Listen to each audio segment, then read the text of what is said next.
이번 전쟁의 영웅이 누구냐에 대한 얘기가 굉장히 많죠. 저는 진정한 영웅이 일론 머스크라고 봐요. 전쟁의 양상을 기업가에게 손에 맡기는 게 맞냐? 우리가 살고 있는 행성에서 제일 지정학적 조건이 거지 같아요. 지금 원래 제가 준비했던 질문이 뭐였냐면요. 우리나라가 군사력 1위를 탈환할 수 있을까요? 였거든요. 근데 지금 듣다 보니까 왜 그런 흉악한 생각을 했을까요?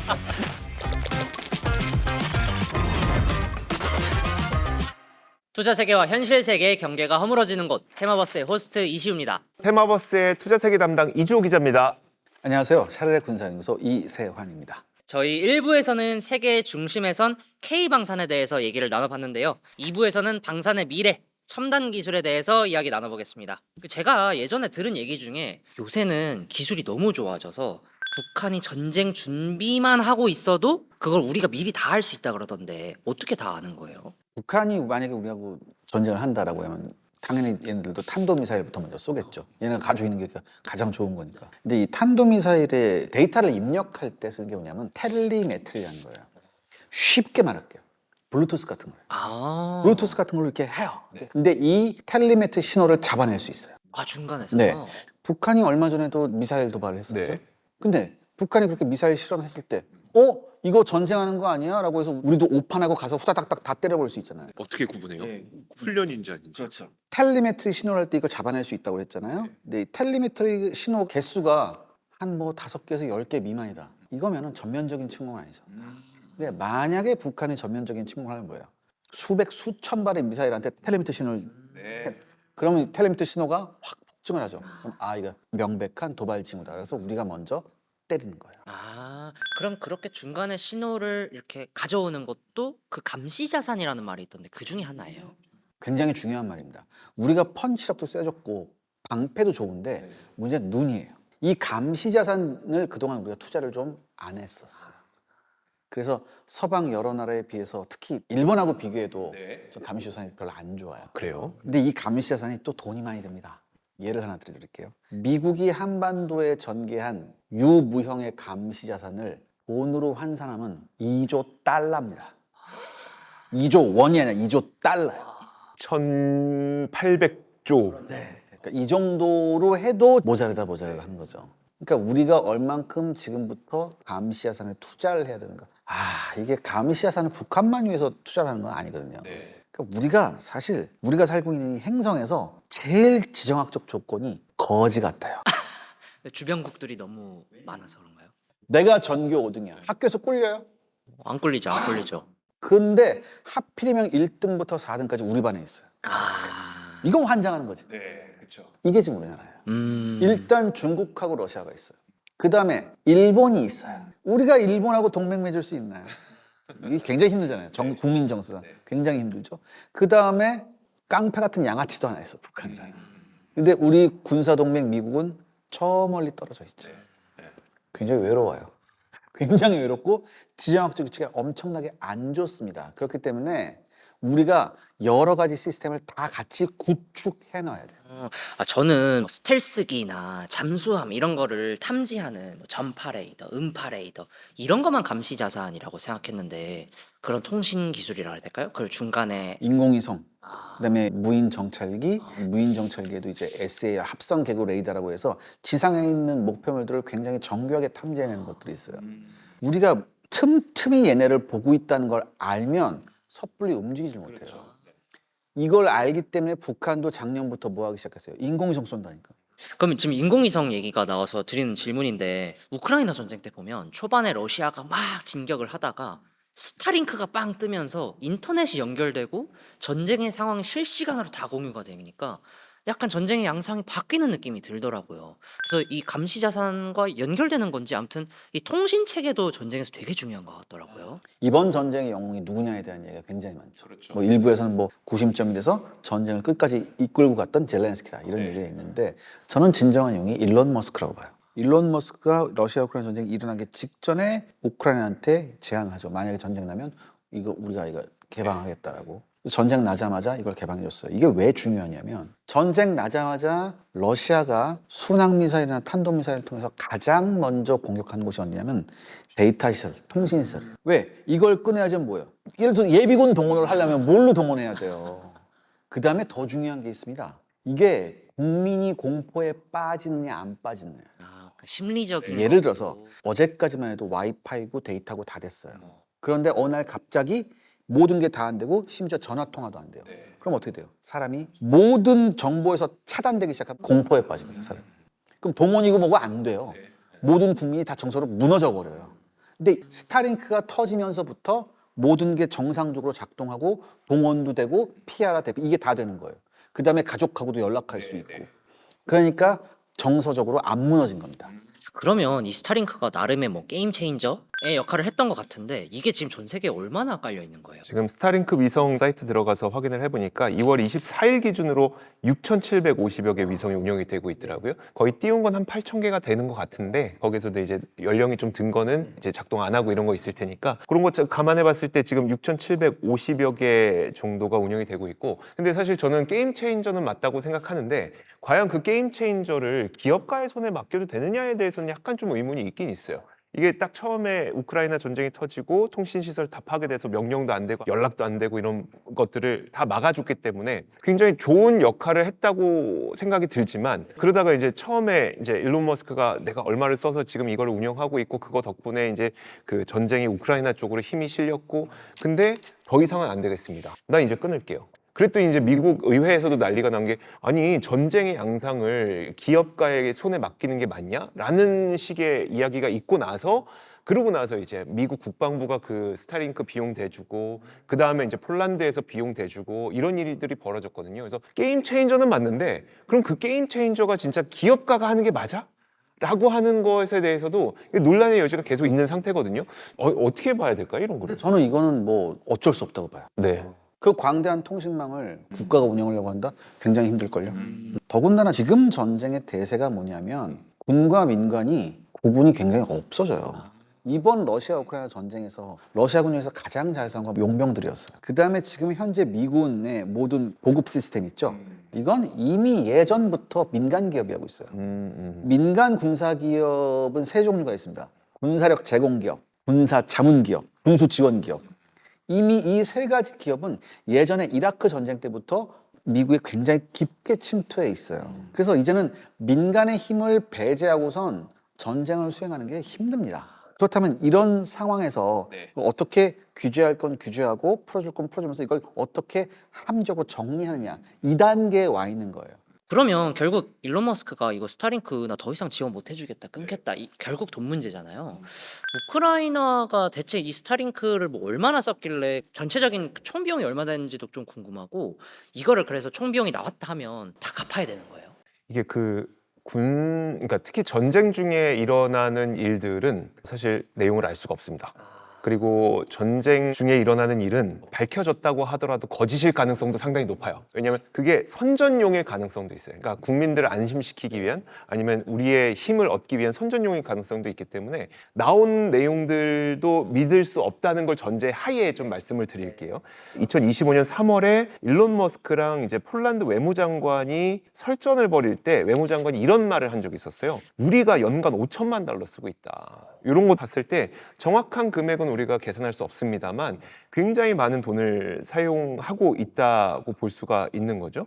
그리고 이제 그 폴란드 디지털 화부가 얘기했던 것도 우리는 이미 8,300만 달러를 지출했다. 뭐 이런 걸 따져보면은 야, 돈 진짜 많이 드는구나. 그냥 어마어마하게 어마어마하다. 썼다 이거죠. 야, 어마어마하다밖에는 우리가 알 수 있는 방법은 아무것도 없습니다. 다만 그럼 이 돈을 어떻게 나중에 보상할 거지에 대해서는 사실 이 부분도 전쟁이 발발하자마자 긴급하게 지원되는 금액의 경우에는 약간 그 보상이라는 걸 계산하지 않고 지원되는 경우들이 꽤 있기 때문에 그것만으로는 우리가 좀 알 수 없고 다만 이런 가운데 뭐 가끔가다 차관을 통해서 지원한다 뭐 이런 식이 됐을 때는 아 이건 나중에 갚아야 되는구나 라는 걸 알 수가 있는 건데요. 결국은 종합적으로 봤을 때 어떻게 하냐면은 이번에 그 광물 협상 나왔던 것처럼 1대1로 우리가 얼마 지원했으니 니네는 얼마 돌려줘 이런 식으로 잘 안 합니다. 대신 어떻게든 받아내는 방법. 미국에서도 우크라이나에게 지원을 했기 때문에 그럼 그 지원된 금액을 우리가 어떻게 보상받을지에 대한 고민을 하면서 그때 우크라이나에 광물이 많이 묻혀 있다고 하고 중국과의 광물로 인해서 우리가 희토류로 지금 전쟁을 벌이고 있으니까 그럼 그거 우리가 어떻게 한번 챙겨보자. 그럼 광물의 50%를 내놔. 뭐 그런 방식으로 좀 어떻게든 지원했던 금액을 보상받는 방법들을 많은 국가들이 좀 찾고 있을 거예요. 이 스타링크도 그렇고 제가 좀 찾아보니까 이 드론도 아까 일부에서 말씀해 주셨던 것처럼 원래는 이게 전쟁용이 아니고 그냥 사람들 쓰라고 만들었던 게 이제 개조돼 가지고 군사용으로 막 쓰이기 시작한 거잖아요. 다른 기술들도 좀 뭔가 뭐라 그래야 될까요? 전쟁과 일상생활에서 쓰는 용품이 경계가 불명확한 게 많은가요? 아 그럼요. 지금 프로야구 중계 보면 네. 그 S존이라고 딱 돼 있어서 투수가 던진 공에 궤적을 해서 딱 들어가는 거 있죠. 이게 원래 탄도미사일 추적 시스템이에요. 이거를 응용해서 공에다 딱 한 거예요. 이런 게 굉장히 많아요. 근데 드론은 우리가 이제 드론이라는 장난감을 보고 이것이 이제 무기로 사용되다 보니까 마치 일상생활에 있었던 게 무기가 된 것 같지만 원래 드론은 옛날부터 드론이 있었어요. 거의 한 1930년대? 그때 처음 등장을 했다는 되게 거예요. 옛날이네요. 근데 그때 왜 드론이 등장했지? 라고 보니까 그 당시에 이제 대공포를 연습을 해야 되는데 표적이 없네? 하늘에 표적을 어떻게 세우지? 라고 하다 보니까 1차 세계대전 때 썼던 그 안 쓰는 전투기들 그런 것들을 그러면 하늘로 날려서 개를 맞춰서 우리가 대공포 연습을 해보자 라고 했던 거였었어요. 근데 그 비행기들의 이름이 뭐 퀸비 막 이래요. 근데 그게 영국이었거든요. 근데 영국은 여왕의 나라예요. 근데 여왕을 맞춘다고? 좀 그러네. 아, 야, 여왕 맞추는 건 좀 뭐하니까 그러면 슈퍼를 나타내는 드론이라는 단어를 쓰자라고 하는 썰이 있어요. 물론 드론이라고 하는 게 윙윙거리는 벌소리가 난다고 해서 드론이라는 설도 있지만 결국은 그 드론이라고 하는 게 역사적으로 있었다가 이게 상업화에 성공을 해서 가격이 낮아졌고 가격이 낮아진 드론을 무기로 사용하기 시작했다. 이게 오히려 좀 역사적 사실에 더 맞는 게 아닌가. 그리고 제가 또 보니까 드론이 옛날에는 이제 유인 전투기를 좀 약간 보조하는 같이 이렇게 출격하는 그런 느낌이라고 저는 생각했는데 최근에 보니까 미국이 뭐 6세대 전투기를 뭐 포기하고 AI가 너무 좋아가지고 그쪽으로 좀 개발을 해보려고 한다 이런 소식을 봤어요. 우리가 5세대까지는 스텔스 기능을 해서 뭐 적 다 때려부시고 경우에 따라서 뭐 격투전도 하는 거예요. 6세대는 그게 아닙니다. 6세대는 뒤에서 가만히 있어요.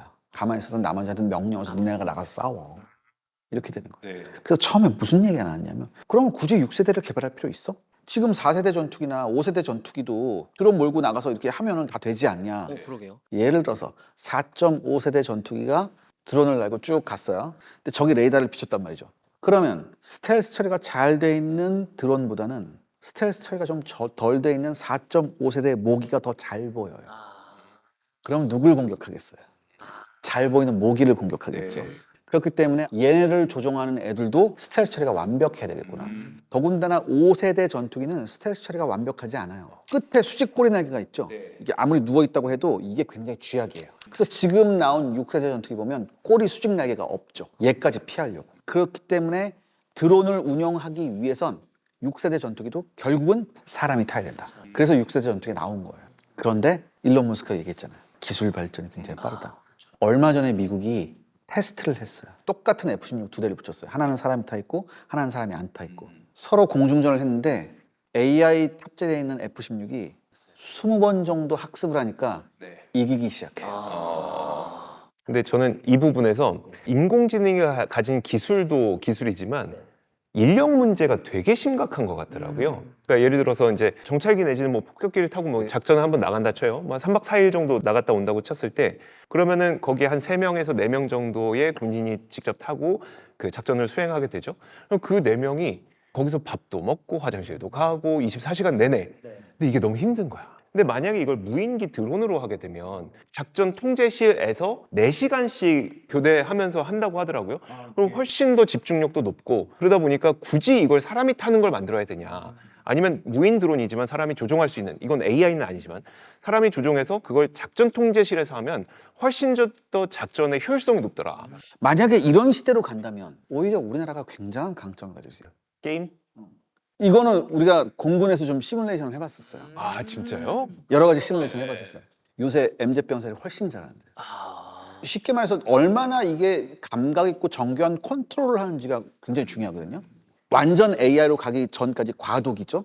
근데 이 과도기에서 만약에 이런 종류의 무기가 나온다면 우리가 굉장한 강점을 가질 수 있다는 얘기가 그건 많아요. 또 새로운 포인트네요. 실제로 우크라이나 전쟁 때도 그 우리가 FPV 드론이라고 부르잖아요. 퍼스트 퍼슨 뷰라고 해서 사람이 직접 곡을 쓰고 이제 그걸로 보고 공격하는 그런 드론들. 그게 처음에는 이제 실수가 되게 많았었대요. 근데 내가 전쟁을 해서 내가 실수해서 내가 총 맞아 내가 죽으면 끝이잖아요. 근데 FPV는 한 번 했는데 실수했네? 다음 거 했는데 또 실수했네? 이게 계속 배워나가다 보니까 그 기술력과 노하우도 굉장히 쌓였다고 죽지 않고 계속 노하우가 쌓이는. 그러면 이제 무인 전투기도 있고 뭐 무인 전차도 있고 계속 상상을 이어나가다 보면 그 터미네이터 같은 그 휴머노이드가 우리 대신 싸워주는 경우도 발생할까 싶어요. 그게 최고죠. 왜 휴머노이드가 필요하냐. 예를 들어서 이렇게 생각해 보세요. 휴머노이드가 아니라 무인 전차가 있어요. 신나게 싸웠는데 탄약이 떨어졌어요. 탄약은 어떻게 안 되잖아요. 뭐 보급 발군해야 돼요. 네. 그다음에 적의 걸 뺏어 싸울 수도 없고 이렇게 되죠. 그러니까 옵션 무기를 활용하는데 한계가 많아요. 근데 휴머노이드가 나왔어요. 네. T800 같은 애가 나왔어요. T800은 어디다 갖다 놔도 그쪽 적성국에 있는 무기를 다 다룰 줄 알죠. 그러면 얘가 사용할 수 있는 옵션 무기가 엄청나게 늘어나는 거예요. 더군다나 이런 휴머노이드가 인간하고 같이 작전을 하면 작전 효율이 엄청나게 높아집니다. 예를 들어서 예전에 뭐가 있었냐. 미국이 이라크나 아프가니스탄에서 작전할 때 실험적으로 수송용 로봇을 데리고 간 적이 있어요. 예전에는 다 사람이 지고 가야 되는데 하다가 보니까 수영 로봇한테도 교대로 돌아가면서 짐을 지우게 하고 이렇게 되니까 작전 효율이 몰라보게 좋아집니다. 그리고 특수부대 요원들의 심리적 안정감도 평소보다 굉장히 좋았어요. 그러니까 위험한 걸 우리가 대신할 필요가 없고 힘든 걸 얘가 도와준다는 이런 생각만 있어도 작전 효율이 올라가거든요. 그러면 이런 휴머노이드를 포함해서 군용 로봇 시장의 규모가 어떻게 돼요? 저도 그걸 알아보기 위해서 찾아보려고 했는데 컨설팅 업체들마다 이게 어디서부터 어디까지를 그럼 AI로 쳐야 될 것이냐, 어디서부터 어디까지를 군용으로 쳐야 될 것이냐 이런 것들의 차이가 좀 있는 것 같더라고요. 그래서 일단 베리파이드 마켓 리서치에서는 2024년에 132억 달러였던 게 2031년이 되면 355억 달러가 될 거다. 연평균 14.49% 정도 늘어날 거다. 이게 성장 전망이 거의 10% 넘는다는 거는 굉장히 빠르게 성장할 수 있다는 거거든요. 그래서 저는 우리나라 업체가 보스턴 다이내믹스를 인수한 게 신의 한 수 같아요. 이미 보스턴 다이내믹스에서는 우리가 상상할 수 있는 굉장히 비슷한 휴머노이드가 최근에 나왔거든요. 네, 그렇죠. 네. 일단 뭐 공장에서 쓴다고 하는데 거기다 총만 들리면 돼요. 총을 들고 군인처럼 싸울 수 있는 휴머노이드 로봇이 되려면 결국 데이터를 학습시키는 작업이 수반돼야 하는데 요번에 이스라엘 하마스 전쟁에서 보니까 AI가 사용됐는데 민간인 살상자가 꽤 많이 발생을 했다 그러더라고요. 그래서 뭐 전쟁의 명과 암일 수도 있겠는데 그런 피지컬 데이터가 쌓여야 AI가 발전하는 건 맞지만 그 민간인 살상자가 어쩔 수 없이 나온다는 거를 너무 가볍게 생각하는 건 아닐까? 이런 생각이 들더라고요. 근데 저는 이 부분에 대해서는 제가 이렇게 좀 조사를 하다 보니까 뭘 봤냐면 이들이 제공하는 인공지능 서비스라고 하는 거는 타겟 추천 시스템이다. 그럼 타겟을 추천한다는 거는 이시우 대리가 테러리스트입니다. 라는 타겟을 이들이 판단해 주는 거죠. 그럼 이시우 대리를 테러리스트로 규정하고 공격하는 건 누군지 봤더니 그건 사람이더라고요.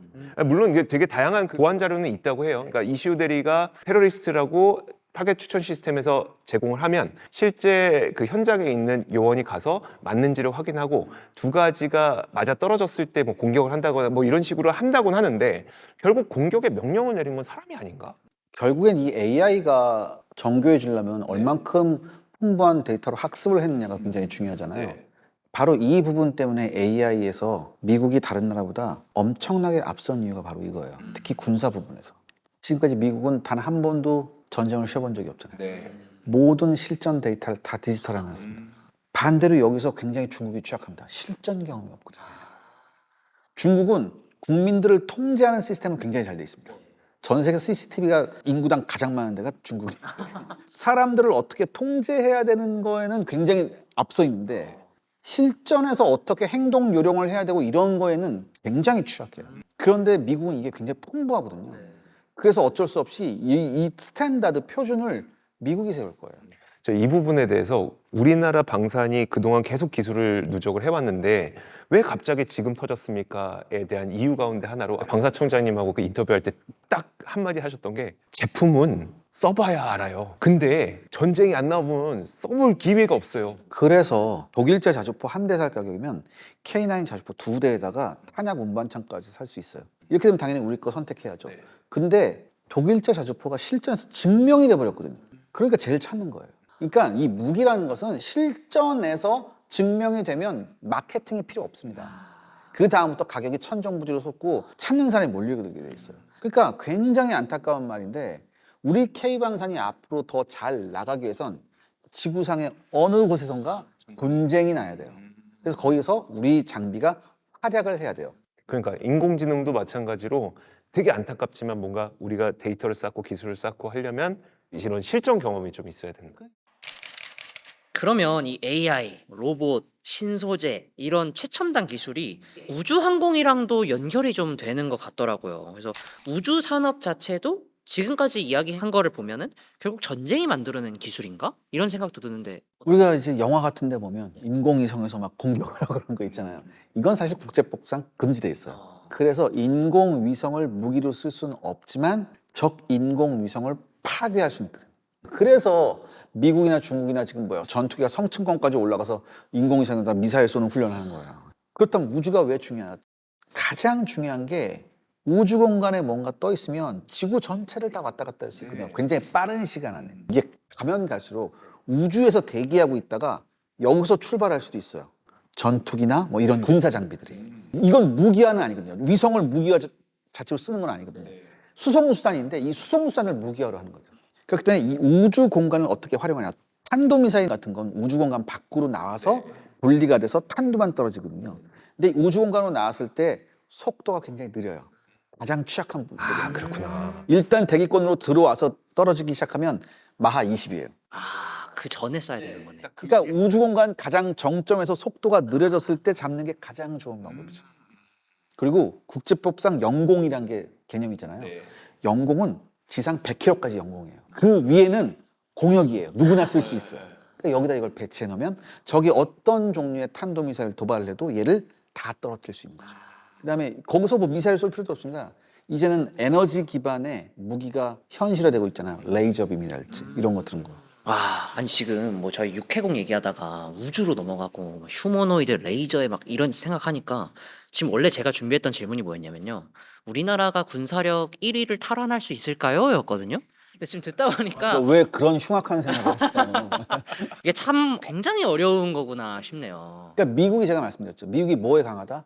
항공 쪽에 강해요. 항공 우주 쪽에 강하니까 이거를 자신 있습니까? 미국하고 어떻게? 예, 안 되죠. 그러니까 경제력이 저는 더 굉장히 중요하다고 생각이 들어요. 예. 이게 다 돈인데. 그 우크라이나를 사실 러시아가 우리는 뭐 2달이었나요? 2달이면 전쟁이 끝난다고 그랬어요. 그게 사실 경제력 기반의 어떤 판단이었다고 저는 생각을 하거든요. 근데 그 경제력 기반의 판단을 무너뜨렸던 게 다른 동맹국들의 지원이라고 저는 보고 있는 거고. 그러다 보니까 1위가 되는 건 뭐 상상하기 어렵지만 경제력 키우는 건 그것도 어렵나? 지금까지의 얘기 그리고 샤를님의 의견을 들어보니까 우리나라가 1위를 하는 건 좀 어려워 보이는데 그래도 좀 희망찬 얘기 그런 거 있을까요? 저는 분명 그 조선 쪽에서는 우리나라가 미국의 국방에 엄청난 역할을 할 거다. 조선. 조선만큼은. 왜요? 원래 미국이 옛날에는 조선소에서 이제 배 많이 만들었었잖아요. 한때는. 근데 지금 배 한 척을 건조하는데 거의 한 10년 걸린다는 거예요. 10년. 그냥 재미삼아 한번 생각해봤어. 제가 미국 조선사에 들어갔어요. 배 2척 만들고 나니까 애가 졸업을 하네? 대학교를 가네? 막 이 정도예요. 그것도 있고요. 이제 수리 있죠. 원자력 잠수함에 수리가 들어갔는데 3년째 감감무소식입니다. 그러니까. 그리고 이런 게 있었어요. 그 예를 들어서 5천만 달러짜리 배를 미국의 조선사에게 주문을 했어요. 원래 시가는 5천만 달러야. 근데 미국에서 어느 정도의 거래가 되냐면 3억 달러를 달래요. 공급이 없어서 그런가요? 인건비가 너무 비싸고 거기서는 안 돼요. 그 다음에 미국의 법이 있죠. 미국에서 제조하는 모든 선박은 미국제 강철을 써야 돼요. 그러니까 굉장히 비싸요. 근데 우리나라는 배를 엄청 잘 만들죠. 네. 시간도 우리나라 그 뭐 LNG선 이런 것들도 거의 수주부터 납기까지 거의 한 2년에서 3년이면 되거든요. 그 군함을 누가 만들 건데. 다만 아직까지는 존스법이라고 하는 법 때문에 그 군함을 우리나라에게 직접 맡길 수는 없는 상태이긴 하지만 요것을 알고 또 우리나라에 있는 조선사들이 미국에 있는 조선소를 인수하고 아니면 미국의 조선소를 갖고 있는 뭐 호주에 있는 기업의 지분을 인수하고 이런 식의 지금 작업들이 좀 진행이 되고 있고 이미 앞서 말씀해 주셨던 MRO 사업 그 군수 정비하는 거 정비는 이미 한 척은 나갔어요. 깜짝 놀랐어. 왜냐? 6개월 만에 나갔거든. 아 근데 지금 미국은 해군 전력을 증강하기 위한 계획을 거의 50년까지인가 그 장기 계획을 세우고 있어요. 근데 그 장기 계획을 보면은 2054년까지 지금 300척이는 전함을 380척까지 늘리는 계획을 세우고 있거든요. 이거 미국 국회 예산처에서 나온 자료인데, 근데 380척까지 늘릴 거야라고 하면 우리는 이제 뭐 내년에 몇 척 더 늘어나고 이럴 것 같잖아요. 이게 2030년까지 척수가 계속 줄어요. 왜냐하면 아까 말씀드렸던 것처럼 배 한 척 만드는데 10년 걸려. 그러니까 퇴역하는 배들은 계속 나오지 만드는 배는 10년 걸린다고 하지. 그러니까 계속 줄어. 30년까지 줄다가 그 이후부터 늘어나거든요. 그러니까 이미 전투함의 숫자는 중국한테 역전당했습니다. 그래서 지금 미국이 생각하는 건 유인 함선을 만들 것이냐 무인 함선을 만들 것이냐. 그래서 고스트 플리트라고 해서 유령 함대로 지금 넘어가고 있는 과정이에요. 예전에 제가 해양 방산 전시회 갔을 때 굉장히 재밌는 얘기를 들었는데, 우리나라 한 업체가 이제 무인 잠수정 하나 이렇게 해놨어요. 미국 관계자서 보소 굉장히 진지하게 물어봤대요. 이거 혹시 우리가 너네한테 오더 주면 너네가 만들 수 있니? 그러니까 이 미국이 유령 함대로 간다 하더라도 우리 일감이 줄어드는 건 아니에요. 오히려 우리 일감이 더 늘어날 수 있어요. 오늘 저희 테마버스에서는 방산의 미래 첨단 기술에 대해서 얘기를 해봤는데요. 마지막으로 샤를님께 드릴 질문은요. 과거부터 현재 그리고 미래까지 변하지 않을 방위 산업의 근본이 뭐라고 생각하십니까? 방위 산업의 근본은 역시 그 나라가 얼마나 의지를 가지고 있냐, 그리고 얼마나 국방에 대한 관심을 가지고 있냐군요. 여기서 또 하나만, 딱 하나만 제가 바라는 게 뭐냐면, 그러니까 이렇게 세상이 변화가고 있고 이렇게 현대전의 패러다임이 바뀌는 과정에서 앞으로는 우리의 오피니언 리더들이, 우리나라를 이끌어 나갈 사람들이, 저는 이렇게 생각하거든요. 이제는 위에서부터 내려오는 게 아니라 밑에 중간에 있는 굉장히 우수한 인력들로부터 이 생각이 위로 올라가는 그런 세상이 왔거든요. 저는 우리나라의 어떤 다이나믹한 그런 걸 생각하면 이게 충분히 가능할 거라고 생각해요. 그래서 인구 절벽만 해결이 되면 우리도 지금 이제 맞이했던 이 전성기를 적어도 반세기, 길게는 한 세기 이상 가져갈 수 있지 않을까. 그래서 네, 감사합니다. 그러면 투자 세계와 현실 세계의 경계가 허물어지는 곳 테마버스. 다음번에 또 다른 테마로 인사드리겠습니다. 지금까지 테마버스의 호스트 이시우, 투자 세계 담당 이주호 기자입니다. 샤레 군사무소 이세환이었습니다. 감사합니다.